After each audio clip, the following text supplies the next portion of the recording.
looks like you're going somewhere. I'm packed and ready for the road. You're not leaving yet, are you? Nope. You're stuck with me for another month at least. Where are you going? Well, I got my hiking poles and I got my pack all packed, ready to go. I'm going on a pilgrimage. Cool. So I'm actually going on an ancient pilgrimage called the Camino de Santiago, the Way of St. James, and Over in Spain. it is over in Spain. I leave May the 17th, so in a couple more weeks, and then I'm actually going to fly into Fatima. Okay. Spend 2 days in Fatima with our Blessed Mother. Excellent. And then I'm going to kind of shuttle on over to the start of the Camino. So the Camino itself is about 500 miles. I'm doing much shorter than that because you won't let me leave for a month. I won't. So you're only giving me 2 weeks. Yeah. So then I'm going to be walking the Camino by myself for the first week, about 70, 80 plus miles.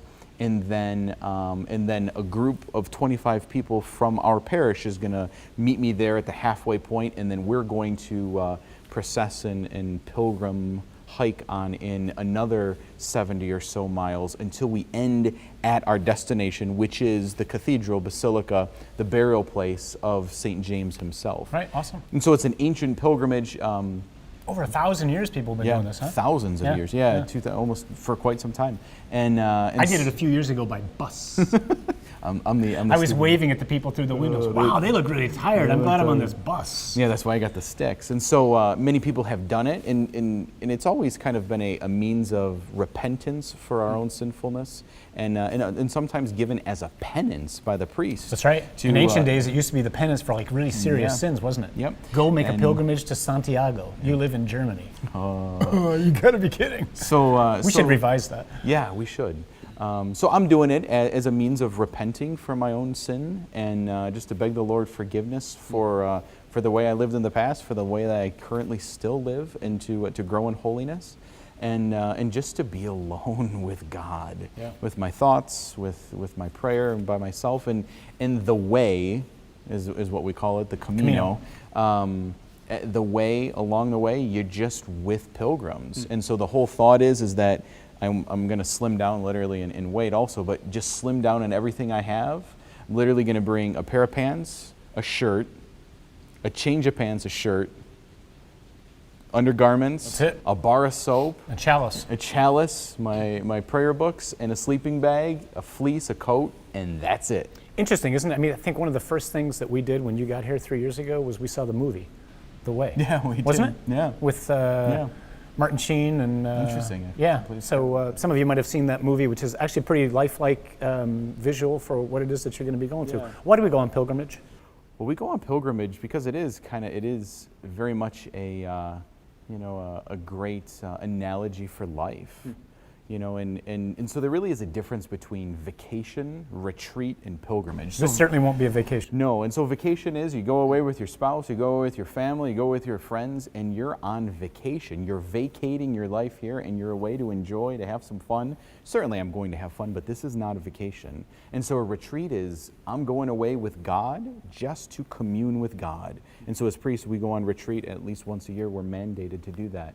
And so a pilgrimage is neither one of those. It is we are heading someplace. We're not going to sightsee. We're heading for one specific destination, a holy site, going there to pray for a specific reason. And so this is a pilgrimage, certainly just to really recognize that we want to try to slim down in everything, to recognize that I don't need much, throw it all in the backpack, and we're heading to one destination of St. James. So I'm actually going on pilgrimage tomorrow as we're filming this. So I'm going off to Rome tomorrow with some friends, some folks from the parish here. We'll be gone just a week.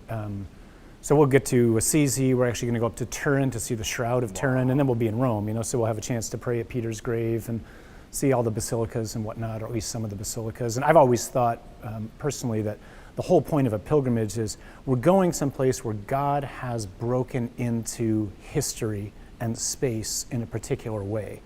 So like the creed doesn't begin like in a galaxy far, far away, long, long ago. It's in the reign of Pontius Pilate, Jesus suffered. So God acts in history. And so every time we go to these places, you go to Santiago, you see James' burial place, and you're reminded, I'm at the grave of like one of Jesus' three best friends, together with Peter and John, right? So here's a man who was there when he raised Jairus. He was there on the Mount of Transfiguration. He was there in the garden when Jesus said, "Can't you keep watch with me for an hour?" He walked with the Lord for 3 years, and you're going to have the privilege to be at his grave. I'm going to have the privilege to be at Peter's grave. Yep. And then people can go on pilgrimage all over the world, really, to go to places where God has broken in to history, which is why we're standing right here in front of this image of one of our own home local blessed men, which is Father Solanus Casey, whose cause is up for canonization. He's buried at St. Bonaventure's Monastery down in Detroit on Mount Elliott and I-94. I know you go there often. I go there often. It's a place here locally that many people go on pilgrimage. Many people remember Father Solanus. He wasn't... He didn't pass away too long ago. We have some people in the parish who are actually related to him. They have some distant relations, or even people who were healed through him. Yeah, so he's a man, for those of you who don't know, he wasn't even given the faculties to preach, right? So you and I are preaching, this guy is going to be a saint one day, and they wouldn't let him preach. They let us preach. That's pretty problematic. So they just didn't think he had the capacity to do that. So they assigned him the task of being the porter at the monastery. And nobody remembers the priest's names who were at St. Bonaventure's when he was the porter, but everybody remembers this guy because of the holiness of his life and the healings which took place through his prayers, and that continue to take place for many people through his prayers, right? Yeah, absolutely, absolutely. And so it would be a local pilgrimage place to go to St. Bonaventure. And there's other little local pilgrimages which we can visit. Many beautiful churches in the Archdiocese of Detroit. And one of the new pilgrim places is a parish that you kind of have. Yeah, my high school, Shrine of the Little Flower. Where you grew up at, the National Shrine Basilica of the Little Flower of St. Therese of Lisieux, just named a basilica, and that is another pilgrim place here in Detroit. The Cathedral of the Archdiocese of Detroit, St. Anne's in Detroit, our patroness here in Detroit, other pilgrim places in Detroit. You know, we built this little wall that's behind Father Steve and I here. It's a set of images of a variety of different saints and blesseds and venerables, men and women who either served in this country or who were Americans. And it's here in our church in a very particular way to remind us that the saints aren't just people who lived hundreds of years ago, right? They live in our time, in this area, and that you and I are called to be saints. In fact, if we don't become a saint, as one person said, it's the only real tragedy in life, right? Yeah. And I can't help but think of, you were talking about how a pilgrimage is an image for all of life. Yeah. Pope Benedict, in his letter on hope, Spe Salve. Yeah, at the very end of the letter, he has this beautiful image where he says, you know, in ancient days when people were traveling, especially across the sea, long before the GPS, they would use the stars to navigate. And that's how they would know where they were and how to get to their destinations. And then he says, but the real stars are the people who have lived great lives. Amen. And the greatest of those is Mary. That's why Mary is called Stella Maris, the star of the sea. Yeah. And then all the other saints. And so we go to Father Solanus' grave, or you go to St. James's grave, I go to St. Peter's grave. We go to wherever we go that God has broken into history, and we're reminded God breaks into men and women's lives just like us, does great and heroic things. They inspire us to say, Lord, I'm all yours. What do you want to do with me? And then, who knows, maybe he'll use us somehow to rouse others to come to know him and to change history. That's really what we want to do. And so that the great analogy of the a pilgrimage being a means of life is to say that we are pilgrim people. We are journeying back to our heavenly homeland, the new and eternal Jerusalem. That's where we are. That's where we desire to be. And so we are here on our pilgrimage back home, just like the people of Israel journeying through the desert. And so it's this small metaphor or analogy of who we are and how we must live. That's one of the meanings of the word parish.